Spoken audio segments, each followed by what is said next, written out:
Hello everyone, and welcome to another Liverpool Transfer Show on Football Talk Podcast. My name is Ozzy, and I'm your host for this evening. Slightly later than normal in terms of our scheduling, but that's because I was waiting for a Fabrizio Romano Bomba. Unfortunately, it never occurred. He did provide an update, but for me, it was more recycled information rather than a real update. So, what we'll do during the show, we'll pretty much cover up what's happened in the past 24 hours in terms of official bids coming in for a particular player, which you can see on the screen. And we'll also discuss other rumors that, we're getting conflicting results right now. So let's, discuss the rumors together. And yeah, feel free to get involved in the chat and let me know your thoughts. So, Marc Guehi, officially, well, let me actually take one step back. So earlier this morning slash afternoon, there was a rumor circulating that suggested that Palace wanted 30 million plus Joe Gomez as part of the deal to get Guehi to Anfield. And Liverpool pretty much rejected it instantly. And for me, rightly so. But then I saw some fans online huffing and puffing with dissatisfaction that we should have accepted the deal. Now, for me, that makes zero sense. Firstly, why would we weaken our squad? Gay is supposed to come in to replace Kwanzaa, who's of course joined by Leverkusen, and he's not a direct replacement for Joe Gomez. We need to actually add defenders to our squad, not sell them at this stage of the window. Plus, Joe Gomez gives us versatility as he can cover centre back, left back, or right back. So to accept 30 million plus Joe Gomez for me is a bit of a slap in the face. Like, it pretty much showed that Joe Gomez isn't worth anything, and that is complete disrespect to the player. I understand it was a loan deal; it wasn't a official permanent move or anything to that nature. But for me, it still did not make any sense to let him go. So some fans, have been fuming that we've rejected that offer. I would suggest you give your head a bit of a wobble because it made no sense to sell Joe Gomez to Crystal Palace. Yes, some fans will argue and say he's injury prone, but with more defenders um, in the squad, he can be used sparingly rather than, being utilized a bit more regularly, which of course we don't want him to play consecutive games. We'll probably pick and choose where we feel like Joe Gomez fits well. So I feel like if we add Mark Gay to our squad, it is where we can use Joe Gomez a bit more strategically rather than being forced to use him like we have, or like we've been put in a situation where we've got no right back. So, it would have been too soon to put Joe Gomez in that situation. So look, end of the day, I'm pleased that Liverpool rejected that initial offer that took place earlier today. But I was a little bit surprised by some of the reaction from our fans that were a little bit disgruntled that we didn't accept that offer. But nonetheless, Liverpool did make an official offer a few hours later, and it was 35 million plus a 10% sell-on clause. Crystal Palace didn't reject it as such, but they wanted to continue talks and they're actually seeking for a 35 plus 5 million add-ons as the complete package for the England defender. So in other words, we're just finalizing the little details of the add-on clauses.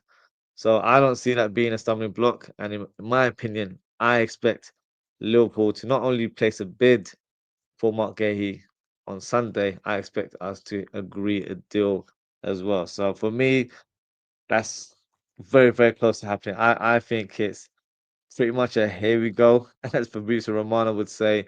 I think that will be the first one that will be completed, and then we'll get some further updates on the next deal, which we'll of course talk about very, very shortly. Just gonna go through some of the comments before we speak about the next rumor. Ozan Kabak says, "Oh, the FTP in the building. Big up yourself, Ozan Kabak. I hope you're well." Other question, hey man, got another fresh fade in it. Had to be done. I thought today was a day where we would have received the bomber for Isak joining Liverpool, but we'll delay it for another 24 hours. As long as it happens, I'm all good and happy with that. Other class says this can only mean 3 points just like before the Bournemouth game. I hope so. I hope, the fresh fade can help, bring some luck.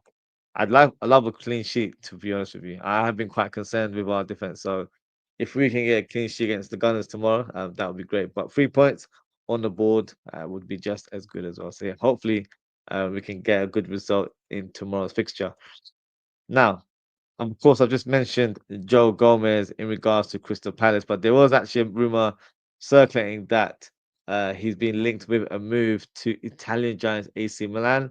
Now, on paper, whenever a player is linked to a move to Milan, it must be a very appealing prospect due to the heritage of the club, but also, the location, of course, living in Milan and moving over to Italy. But I don't think there's any sort of truth to him. I think it was just paper talk, to be honest with you.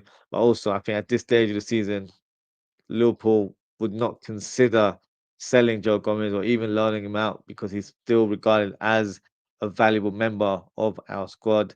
So I doubt, there was anything, of real value to that rumor. So no, I don't think Joe Gomez was, even talked about in regards to moving to AC Milan. But I'm sure whoever the media outlet was got a few clicks in regards to spreading that rumor today. But before we speak about Gakpo, let's speak about Alexander Isak. Now, I don't know about you guys. I've been refreshing my feed non-stop throughout the day and hoping we get some sort of breaking news. It started off really good today, where we received a exclusive from a Norwegian journalist in Jan Ag Fostov. I think how you pronounce his name. Apologies if I butchered that. So this was the tweet that was published around midday, and he said regarding Isak. Let me share the screen with you guys. Regarding Alexander Isak, it was done. Newcastle away at Leeds tonight, so nothing expected before that. I am told fee expected to be around 130 million. Isak to Liverpool likely to happen very very soon. Now, I was hoping that we'd get some sort of development or some sort of breaking news after the Newcastle versus Leeds game, but that unfortunately never transpired. So he's pretty much still very strong in his stance that the Isak deal is just done and it's just a matter of time that it gets announced to the world. But then we got some conflicting news an hour later, more or less, and it came from Dominic King, and he tried to rebuttal that news and say Liverpool have not agreed a 130 million deal for Newcastle striker Alexander Isak. The clubs aren't in talks, and it's misleading to suggest they are. The only deal Liverpool may complete before Monday is Costas Tsimikas to Roma. Significant chance there won't be any arrivals. Now that definitely brought a little bit of dissatisfaction, probably a bit of annoyance from some fans.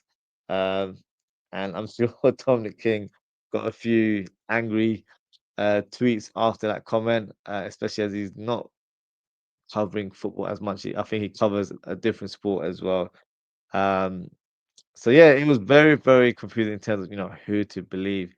And then also during the Newcastle versus Leeds game, the Swedish commentators actually said that Isak was at the training ground yesterday, and he was trying to basically say his goodbyes to his teammates. So maybe those rumors about a helicopter at the Newcastle training ground may have some weight after all, but who knows? So my thoughts until everything unraveling. I'm expecting a bomber tomorrow. You guys know my stance. I strongly believe that Isak will be a Liverpool player by the end of this window, and that has not changed one little bit. So for me, I'm expecting a bomber tomorrow, and it has to happen. Everything seems to be pointing towards the direction of Isak joining Liverpool. Now, Dominic King has already backpedaled with his tweet that I have on the screen right now, saying that he didn't think a bid will happen today, and you know he started acting a bit like a victim, where he was like um, being sarcastic, and say, "Oh, thank you for such great messages." But the thing is, if you've not tweeted correctly, that's on you. If you're a journalist and you don't know how to speak English or you don't know how to write with the right grammar, then that's on you, isn't it? So he knew exactly what he was doing because the Norwegian journalist was getting more attraction, so he tried to rebuttal and add a negative spin to it as well. So he knew exactly what he was doing. He got the attraction he wanted, but unfortunately, he couldn't handle the negativity that was dished towards him. So it is what it is in terms of journalists. You know, they're always going to present this sort of news here and there. So I'm praying and hoping that we get a bomber. Um, I was hoping tonight, but that's why I've delayed my show to midnight. I normally do my show at 11, but I thought maybe we'll get some breaking news. Fortunately, it hasn't happened because I'm ready for that news to drop.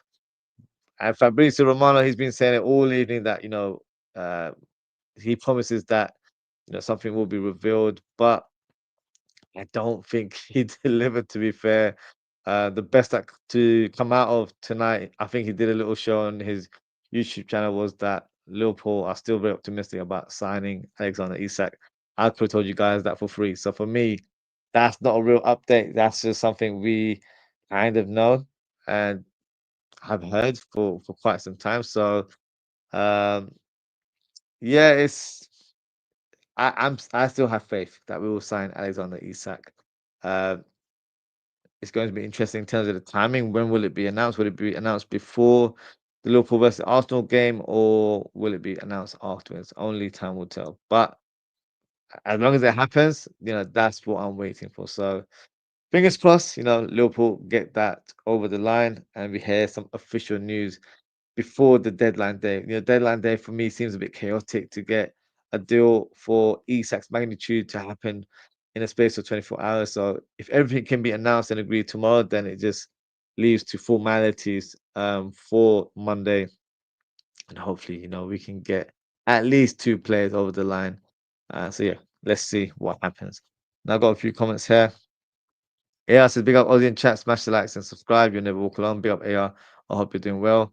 Delulu, Steve, big up yourself. He says, are we landing both? One or none of them? Oz, I think we'll get both. I think the Marc Guehi one, it was interesting that we placed that official bid today.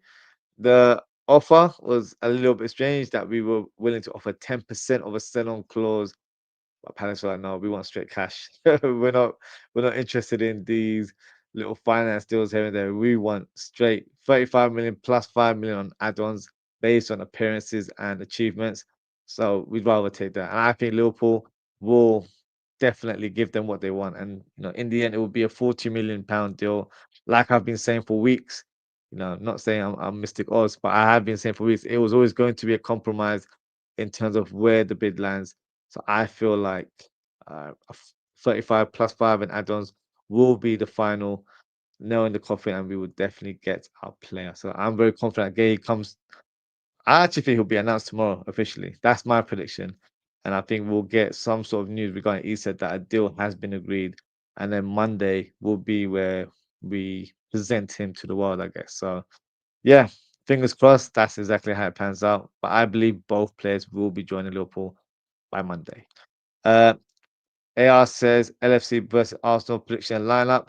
I did a show earlier this evening. Normally, I do my shows quite late, but today, I did it at what time? I do it around 7:30 p.m. So yeah, slightly earlier than usual. So feel free to catch up a bit later on. Um, and yeah, you can see my predicted lineup slash score predictions as well. AR says we need to wrap up getting Isak. I think we will. I think we'll get some sort of clarity by tomorrow evening. This time tomorrow, we should get some sort of indication, if one or the other or both will be joining Liverpool in this window. Ozan Kabak said, did you already do a match preview? I may have missed it. Yeah, I did it earlier today. So because I knew I was going to do a transfer show today, I was expecting a bomber. So you can probably tell that I was gearing up for this show more than anything else. I did the match preview earlier than normal. So it's on the channel. So yeah, feel free to check back. It was a 20-minute show. It wasn't a very long one. So yeah, feel free to have a watch after the show. And yeah, you can get my predicted lineup plus score predictions as well. Uh, I was like, but it looks like a lot of people want Conor Bradley to start tomorrow. I understand it in terms of what he brings to the table, but I feel like we've got to be careful in terms of how we manage these players. I remember we've got international break coming up soon as well, so I don't feel like there's a need or an urgency to start Conor Bradley or Joe Gomez in this game. So for me, I would personally put Szoboszlai at right back and maybe playing for an hour. And if things aren't going well, then you can bring on Conor Bradley and then shift Szoboszlai to the middle of the park. I think that makes the most sense. So yeah, I think that would be my choice. Remains to be seen to what Arne Slot believes. But I wouldn't risk Joe Gomez or Conor Bradley so soon. Maybe after the international break, once they've you know managed to maintain their fitness and there's been no recurring issues with their previous injuries, that's when you can bring them back into the first team fold. So I don't think we should rush him so soon, but that's just my opinion. Uh, AR says, is Joe Gomez leaving? If yes, I would like this injury prone to be sold. He's never fit. He's not leaving. He was apparently offered as part of the Marc Guehi deal earlier today.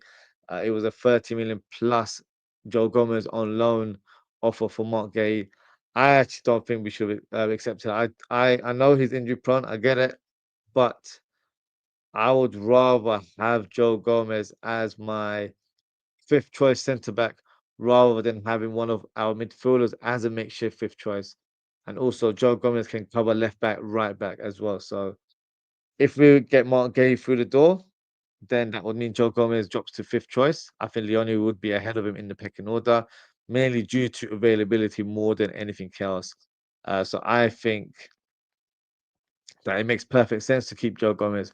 I don't want us to just sell players for the sake of selling them. I do feel like, if he's given a sort of plan or some sort of indication that look, he's going to be involved, but it's going to be more of a bit part role where he's going to play in cup games, or we might need him for certain fixtures, then I feel like we can manage him a bit better. We can manage his body and manage his game time uh, the way we wanted it to our advantage, rather than forcing on him to play a number of games. So I feel like that would be the right approach for Joe Gomez, especially if you look at his injury record. You don't want to aggravate anything so soon. So for me, I still feel like he's a valuable member of the squad.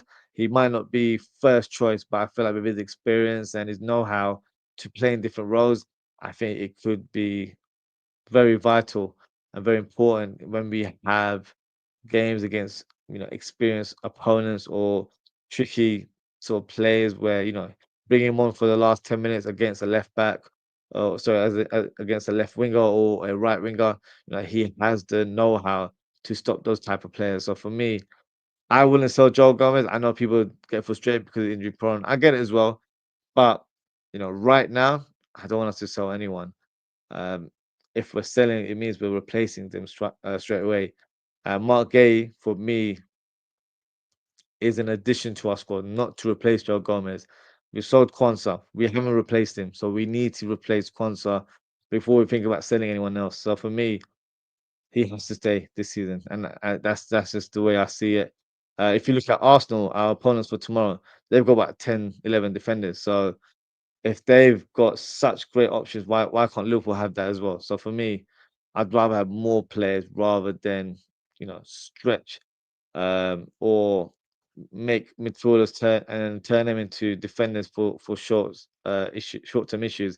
I'd rather not do that. So for me, I'd rather keep him around. To be fair, he asked Morgan Rogers to Liverpool.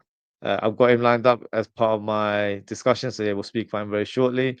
Deleuze Steve says there's no way we're getting free players over the line on deadline day. I agree. I don't think it'll be free players. I think it will be Marc Guehi and I think it'll be Alexander Isak. That's the two that we've made some sort of progress or some sort of leeway. There's been ongoing discussions for both players for a number of weeks, maybe even months. So those are the deals that I expect to happen. I did see Fabrizio Romano mention earlier on that apparently Liverpool offers 3 to 4 players, which they declined today. So I'll be intrigued to see, who they were. Of course, it won't be revealed now, but I don't think, Liverpool, unless something comes out of nowhere where we have an opportunity to sign someone, maybe that's when you get a third player in. But I feel like the focus has to be Marc Guehi and Alexander Isak. That's a minimum, in my opinion. So anything more is a bonus, but I feel like the centre back and the striker are the players that we need to add to our squad. AR says, I was at the Leeds versus Newcastle game. It was a boring game, Bruno G. Um, Looked impressive in deep line midfielder. He's intelligent, understands the game, football IQ, control, midfield, and technical and quality. And Bruno looked good against us, but she's been sent off against us. Yeah, he's a quality player. I've liked him for a long time. I actually liked him before he even joined Newcastle. We were linked with him not because he was signed as a January window signing. We were linked to him, I think, the summer before when he used to play for Leon. So he was always a player on sort of my radar, and I watched him a few games. And I thought he's a talented player, and I actually think he played as a deep lying midfielder for Leon as well. He wasn't a box to box, which ended up being his initial position at Newcastle. But now he's reverted back to that role again. So no, he's very talented. He's got everything in the locker. Uh, you know, it's one of those things that I wish we had signed him as well. I think this was a time when Michael Edwards left the club, and I think he was actually a player that he really rated as well. So, if had he been around, maybe it would have been a different situation. AR says Arsenal set piece and direct is our weakness. We need to improve for tomorrow's game. Yeah, that's something I mentioned in the preview earlier on. The set pieces, it's a concern for me, if I'm being brutally honest with you. Not even just from set piece. I think defensively we struggle in open play as well. So, I don't think it's a collective issue. I think it's Konate, and I'm not just trying to pinpoint him.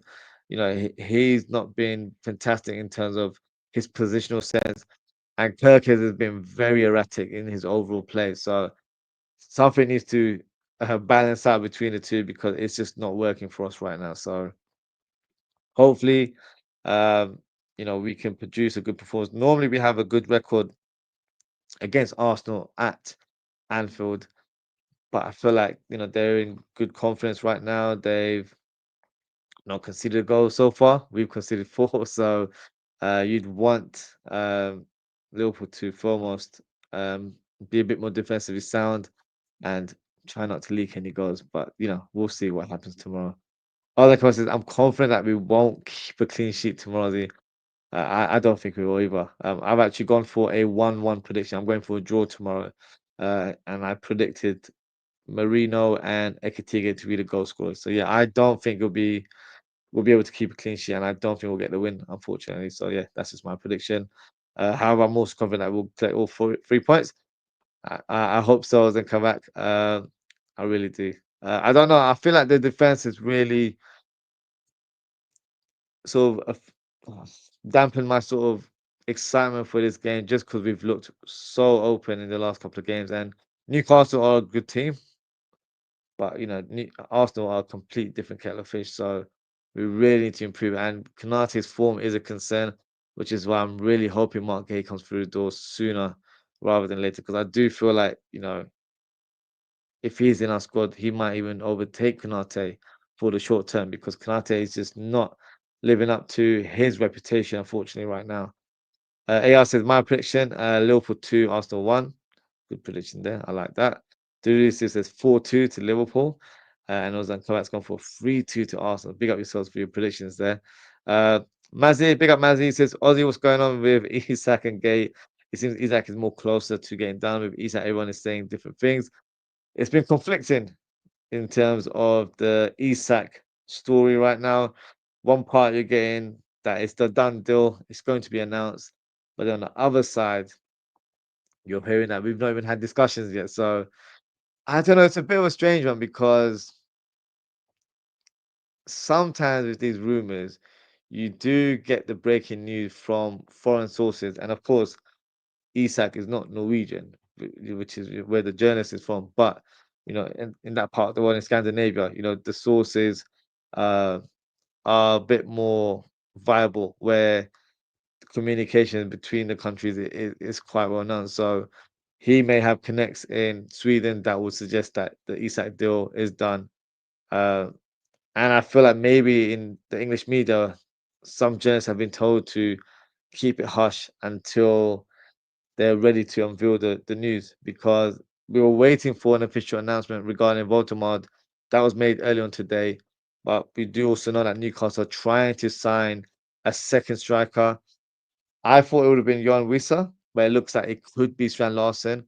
I believe Strand Larsen's, sorry, Wolves have already signed a replacement for Strand Larsen, a striker from Genk. So maybe we're just waiting for that official news to come about tomorrow, and then we hear that a deal has been agreed. I'm not expecting it to be news where Liverpool have made a bid for Isak. I'm expecting it to be Liverpool have agreed a deal with Newcastle. I'm not expecting a bid. I'm expecting a deal to be concluded tomorrow. So I think something has been agreed behind the scenes. I think everything is in line for that move to be announced.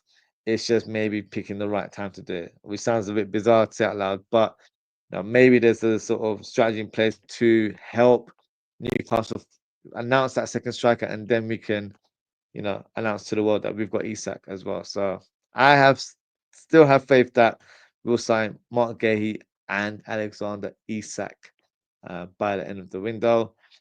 AR says Isak will need weeks to be match fit. He hasn't had a proper preseason, so it's probably good from our point of view that Ekitike is, pretty much in good form. He's hit the ground running.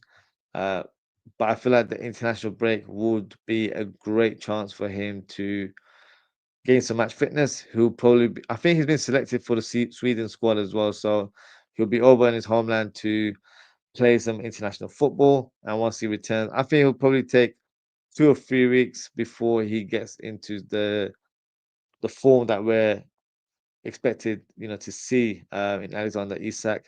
And I think we'll slowly embed him in the team. I don't think he'll start right away. It will be where we, place him on the bench and make him, make a few cameos with 20 minutes here, 30 minutes there.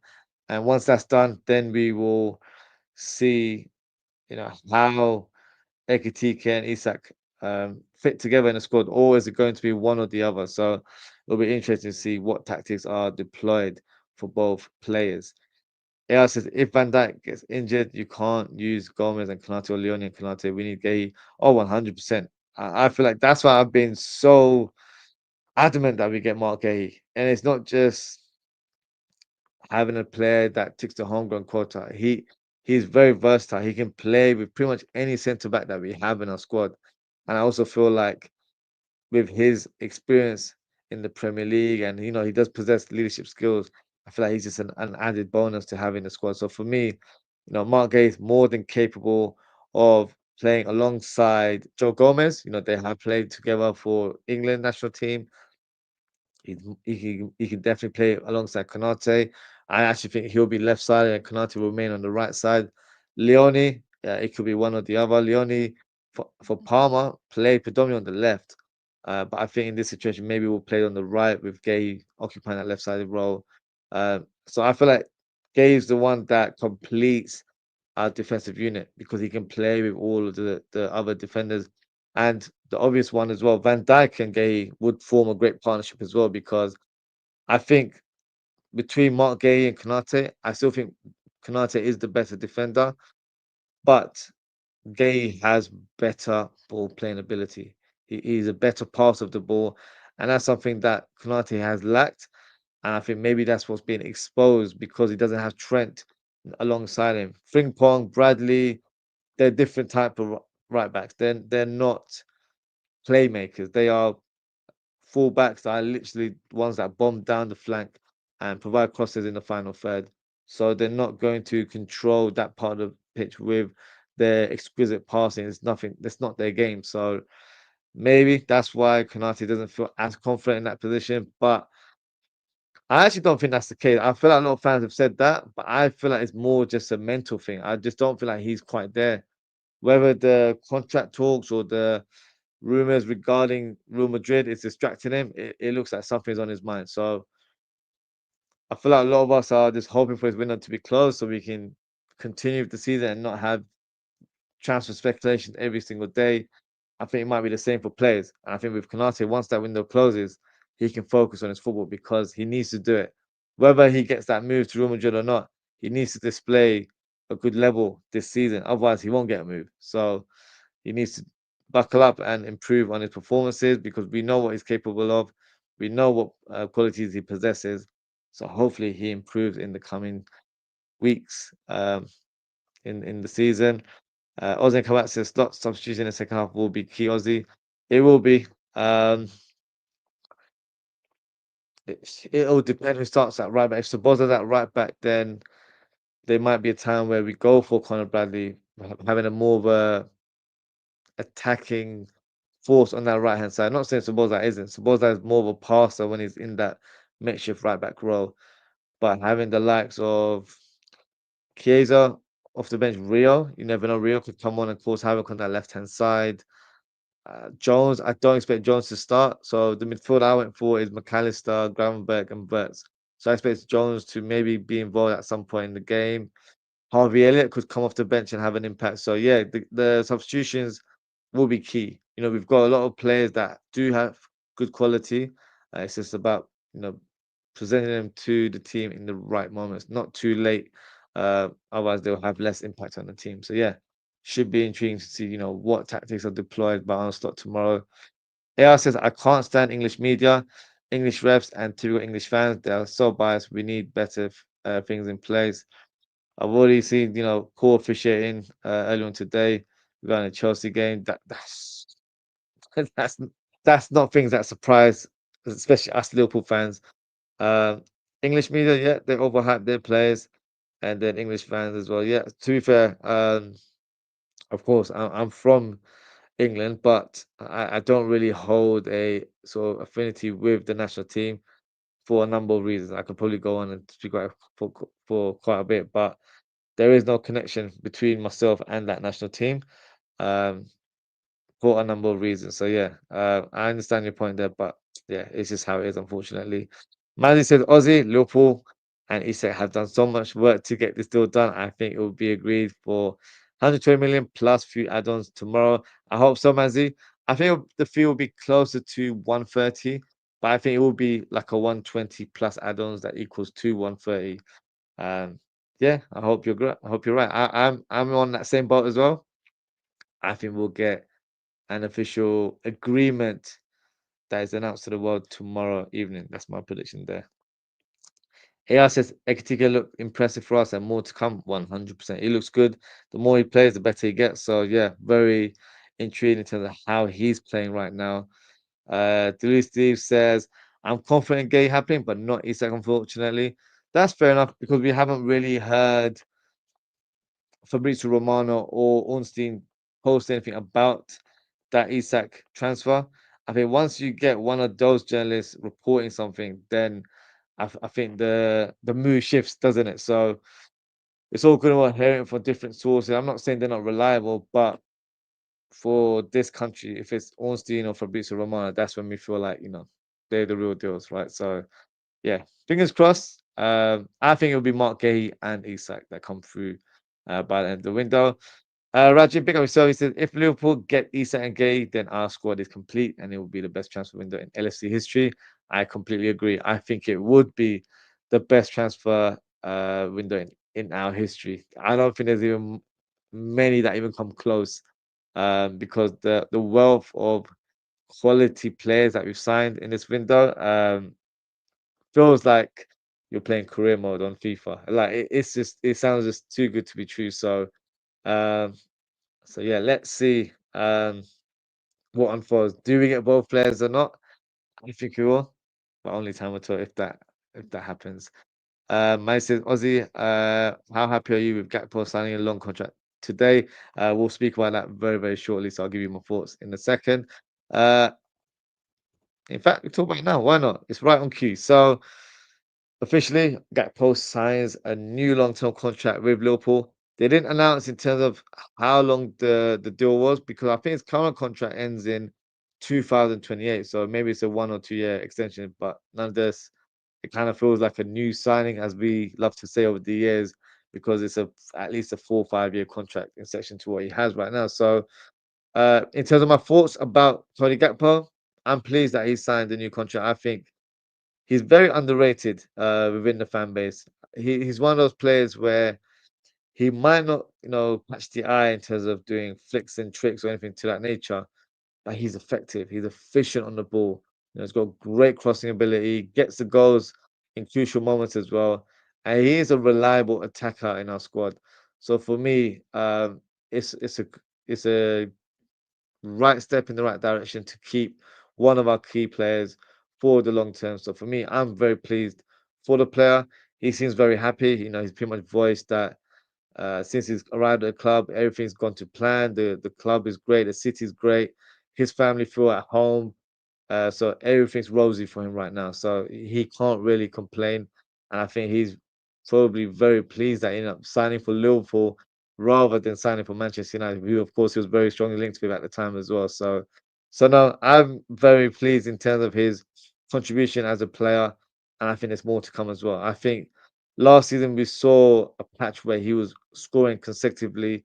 Fortunately, he picked up an injury that you know took off a little bit of his rhythm towards the latter stage of last season, but he's definitely a player that I think can step up to the plate in high pressure situations, and I feel like he's a good player to have in the squad. Seems like a nice guy, doesn't really, you know, present any sort of distractions to the squad, and I feel like he's always trying to help others around him. So for me, he's a valuable member of the squad. I'm very pleased that he's got a new contract. So yeah, congrats to Cody Gakpo on signing a new contract today.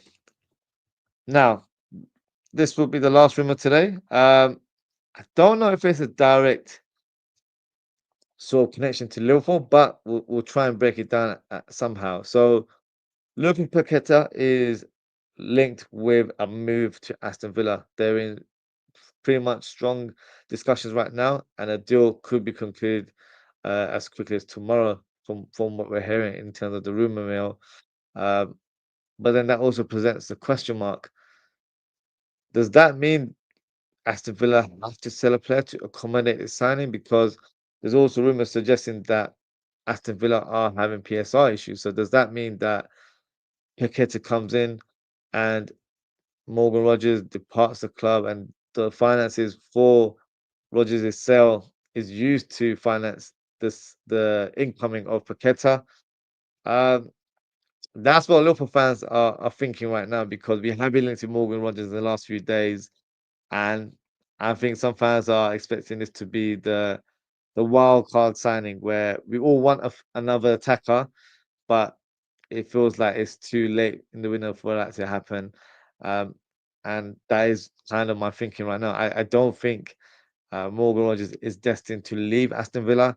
In fact, the Paqueta deal has no relation to Morgan Rogers, in my opinion. I believe that Paqueta is joining Aston Villa to replace uh, Ramsey, who's of course just been sold to Newcastle. So he's coming as his replacement. They already have the finances from that deal. I think that's what's happening here. I don't see this being where they have to sell Rodgers and the money they get from that is used to sign Paqueta. They've already got the money from the Ramsey deal to finance the deal for Paqueta. So no, I don't think there's anything to this rumor. I think Liverpool fans are hoping and praying that it could be Morgan Rodgers because I think he would be a fantastic signing for us. Maybe he's a target for us in the future, but I doubt we'll hear anything in regards to Rodgers joining Anfield in the next 48 hours. So who knows? If we get a development tomorrow, we'll speak about it then. But I don't think there's any weight to this rumor. So that is the final rumor. Just going to read the last comment here. From Rajiv, he says, out of Isak and Gay, who do you think is more important for Liverpool to get? At this stage, at this current moment, I'd probably say Marc Guehi because we are struggling defensively. However, my stance has always been Isak because for me, Isak in my head has always been the dream signing. So if we get the dream signing, for me, that has to be the number one choice, right? But in terms of your importance, right now, we need a defender. So that's why it would make sense to say Mark Guehi. And of course, Ekitike is already performing at great standards right now as well. Um, so for me personally, it's Isak because I feel like signing Isak will just bring a different fear factor to our opponents. I don't think teams will know how Liverpool will set up. And I think that's going to be the intriguing thing because there will be games where I think both will play together. And I think there will also be games where it'll be one or the other. So it's going to be very interesting to see how those two players are aligned together in the team. But I feel like, when people assess our squad, if Isak's not available, then Ekitike is more than capable of coming in, or they can play together as a two-man strike force, or one is playing on the wing and one can play up top. And there's no real shooing in terms of who goes where because from what I know, Isak actually plays on the left wing for Sweden, and Gyökeres is the guy that's in the middle of the box. So he's more than capable of playing that role. So is Ekitike. So it might be where you see Ekitike and Isak interchanging quite a bit, kind of like how we had it last season with Gakpo and Luis Diaz. So it might be that kind of relationship that these two players form in the team, and that might also be the reason why we've actually haven't gone for an out and out left winger because we expect Ekitike to play one of those roles there. So for me, the logical answer would be Gehi because we're struggling defensively. But that's just thinking of the last two games. But I feel like Isak will just give us that extra firepower that we need up top. So I think they're probably as important as each other. That's more of a on the fence kind of answer. I feel like Isak is the one I've always wanted, and you guys have known that for quite some time. So I'm going to go for Isak in regards to that question. Mazzy, it says, if as expected, Isak comes in, who plays with Isak and Salah up front? Gakpo or Ekitike? I think it'll it'll change based on opponents. I can definitely see one of Isak or Ekitike playing on the left, and then I think Ekitike would be the one that goes on the left, and I can see Isak playing as the main striker. Um, but I think it would depend on the opponent sometimes because there might be certain games where Gakpo is more suited, and then you have to change it around a little bit. So look, this is a good headache to have, and I feel like having Isak in our squad gives us that extra firepower, as I mentioned, but also gives us a wealth of options in that front line, and it also presents that unpredictability because if we're playing a team, they might assume it's this player, that player, and that player. But then all of a sudden, well, no, we're not playing those players, or we're not even playing a front three. We might play a 4-4-2 diamond with Isak and Ekitike and then Verts in the number 10 and rest Salah for that one game. Like there will be different dynamics. I think that will happen in this season. So for me, it's a great headache to have. And I feel like four players you mentioned there, they can all play together. So yeah, it's going to be interesting going forward. Uh, Thailand with some emojis there. Big up yourself, Thailand. I hope you're well. Rajib says, "What is the key for Liverpool to win against Arsenal tomorrow? The key is to make sure we defend as a unit. Um, try not to leak any goals. It's one of those ones where I feel like the goals that we've conceded in the last couple of games, I feel like they're more individual errors rather than a defensive issue collectively. So, you know, focus is the main word I would say for all of the defenders. They need to stay focused throughout the game from first minute to the last and concentrate in all moments there. And I feel like with our midfield, we'll have Gravenberch and Pallister back together in this double pivot as well. Verts, this would be a great time for him to showcase his talent. And I'm expecting Ekitike to cause havoc against Gabriel and Saliba. He had a difficult test against Dan Burn and Fabian Schär, who, of course, on paper aren't nowhere near the quality of Gabriel and Saliba. But those two defenders are probably one of the most physical duos in the league. And he looks like he handled them quite well. So I think Gabriel and Saliba are going to have a torrid time against Ekitike. Um, it's going to be a tough game. I feel like both teams are going to try and cancel each other out. I'm expecting Arsenal to play a 4-3-3 and having a very solid midfield. So the midfield I predicted was Supermendi in the middle, Marino on the left, and Declan Rice on the right. So they're going to play a flat three rather than a 4-2-3-1 formation, in my opinion. And that's because they will probably want to have a more robust, a more compact midfield where they're the workhorses in the team. They're there to disrupt Liverpool's momentum and disrupt the likes of Florian Wirtz to play their natural game. I also feel like Eze will start on the left-hand side, and I think he's the one that will try to cause havoc on our right side because we don't have a traditional right back right now. And then Konate being in poor form, that could be an area that they exploit. So I think it's going to be neck and neck between the two teams. That's why I've gone for a draw. I think it will end up in a 1-1 result. But let's see, what happens tomorrow. And that is it for today, guys. Thank you so much for tuning in. Thank you to Oz and Kabak. Thank you to AR. Thank you to Delulu Steve. Thank you to Mazzy. Uh, and thank you to Rajib. And thank you to Thailand for your comments. Appreciate your engagement as always, guys. If you haven't already, please don't forget to like, comment, share, and subscribe to the channel. Now, in terms of upcoming shows, we will be doing a live watch along of Liverpool versus Arsenal. Kickoff is at 4:30 UK time, so I will be live from 4:25. And yeah, feel free to join in and get involved in the chat whilst we watch the game. And then we'll have a match reaction show later in the evening. And it is a call in. So if you'd like to come on the show and have your say, a link will be available in the live chat. And hopefully, we get some sort of development or some sort of breaking news or bomba, however you want to phrase it, in regards to Marc Guehi and Alexander Isak joining Liverpool. So yeah, something to look forward to. And I'm sure we'll be refreshing our feeds throughout the day tomorrow. But yeah, hopefully we get some good news. But that is it for today, guys. Thank you so much for tuning in. Take care, stay safe, and I hope to speak with you all very, very soon. Goodbye.